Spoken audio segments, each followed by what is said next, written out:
Hey everybody, and welcome back. My name is Sue and I'm from OML Embroidery, and today we are still working on this Kreative Kiwi new design. It's in the hoop oval coaster instructions.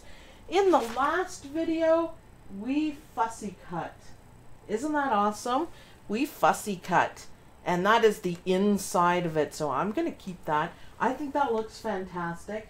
And we did it with no backing. So in this video, we are going to work with my GudyStic, because I love my GudyStic. And here I have the fabric, and I do have the GudyStic on it. It's on the back. Now, the problem we've had is that this paper is meant to be non-sticky. So what happens when you put a non-sticky thing on a sticky mat? Well, it doesn't stick. It just doesn't stick. That's it. It just doesn't stick. So I've been reading in the comments and people have been experimenting. And what we're going to try today is we are going to put it face down. Face down. And I'm going to use my brayer. And we're going to try this. I think we need to come up with a name for this too. Embroidery Experiments. Experiments by Sue. If you guys have any ideas of what we can put for a name to call these things, because I have a lot of things to experiment with and I think it might be fun.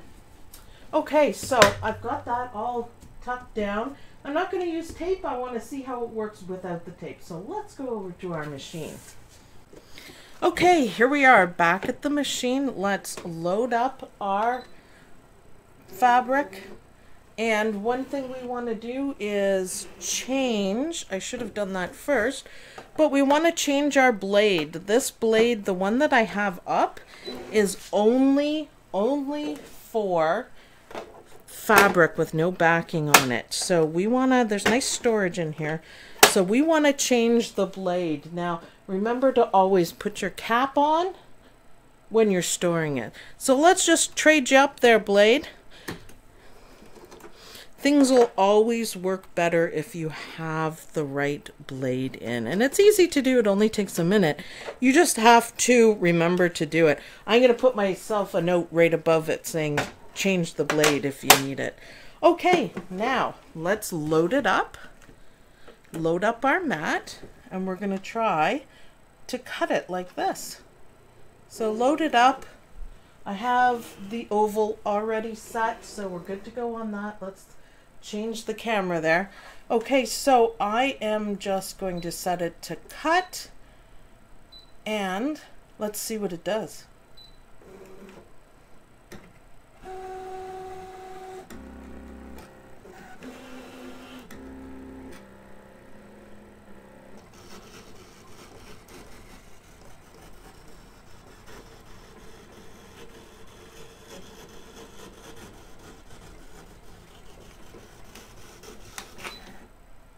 So I've heard people have had success with just doing it like that. We almost made it.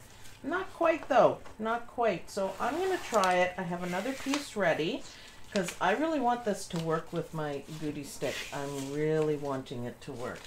So I'm going to take this off. Yeah, it dug down pretty deep there. And I'm just going to grab my awesome Gunnelled scissors. And I'm just going to kind of follow along. Now this one won't be perfect when we go to stitch it, but it's still usable, so I'm gonna use it. So, okay, flatten that all out. So we might be a little bit out on it, but that's okay. So experiment one, not so much. So, as they say, let's do that again. So I'm just going to place it down again, face down.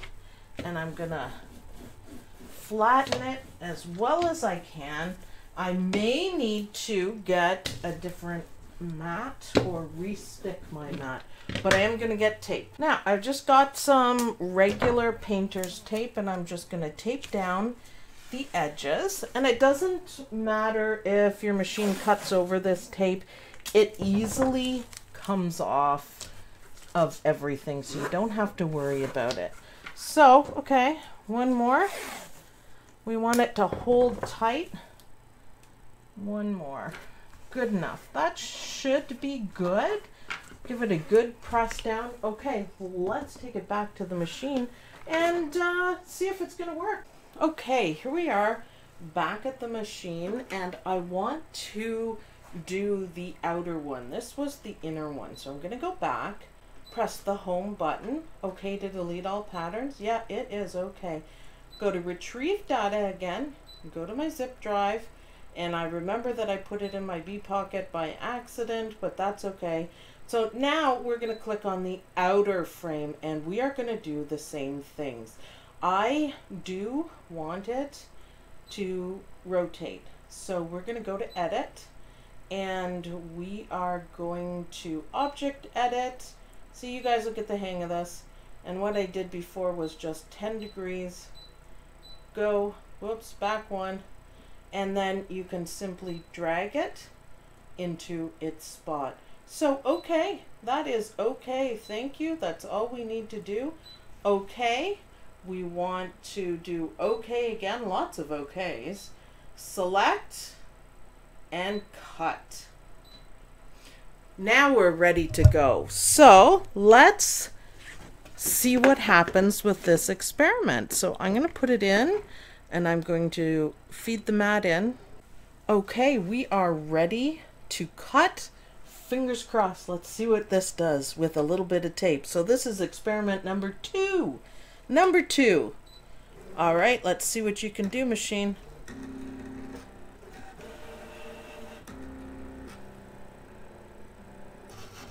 It's working hard.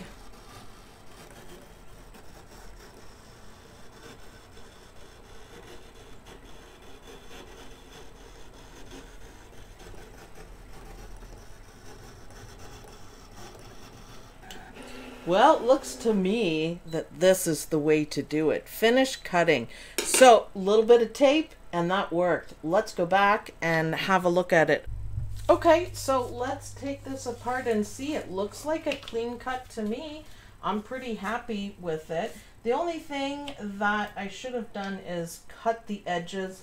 If you can see here, this is kind of sticky uppy here, and it may get caught, so I need to be a little more careful with my taping, and I would use scissors on it so we don't have all these ragged edges. Now you can see that the tape comes off really easily, so we're not even worried about that either. And let's have a look at what we did. Fantastic. Now, obviously you can't really fussy cut, although you can see through the backing, but you can't really fussy cut using this method. However, it gets the GudyStic on it, and I'm really happy for that. So now we have most of our pieces for our design, and I think I'm going to cut one more, and I'm going to cut it on the Cricut, and then we will be ready to take it to the sewing machine. So thanks everyone for watching. I hope you guys liked this video. I hope you guys like my experiments to get the GudyStic to work. GudyStic, if you don't know what it is, it's from Gunold, and it changes applique, and it's awesome. Especially now that we can cut it on our cutting machines. I am so happy. So I'll see you guys in the next video. Bye!